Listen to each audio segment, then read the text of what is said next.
Chuck at Crosby Law Offices, Robert sent us an email. Can a attorney review the purchase contract before he signs it?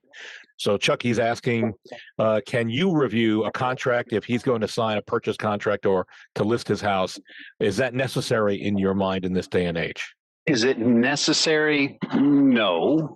Presumably, if you have an agent, your agent can go over it with you. And if he's the buyer, well, they put it together generally, so they ought to know the terms there.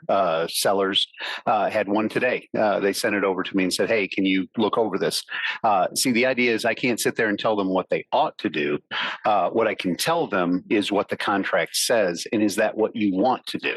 And that's how I approach it. But yeah, it's not a bad idea.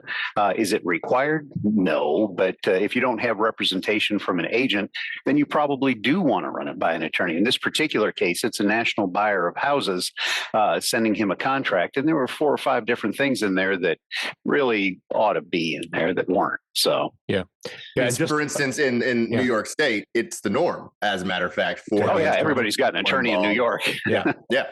Yeah, but you would hope the attorney that you would pick here locally to represent you would say the same thing. Yes, you can use me, but your real estate agent, if he's proficient, knows the contract inside and out and is able to explain it to you item by item. Am I right, Chuck?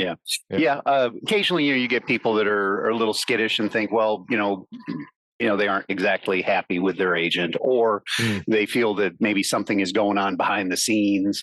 In that case, I'll look at it and, I've never actually found anything where there was, an agent trying to pull one, but sometimes I get that call. But no, usually it's an unrepresented party who's a seller, who's on in years perhaps, and they're getting a contract from, some flippers or something like that.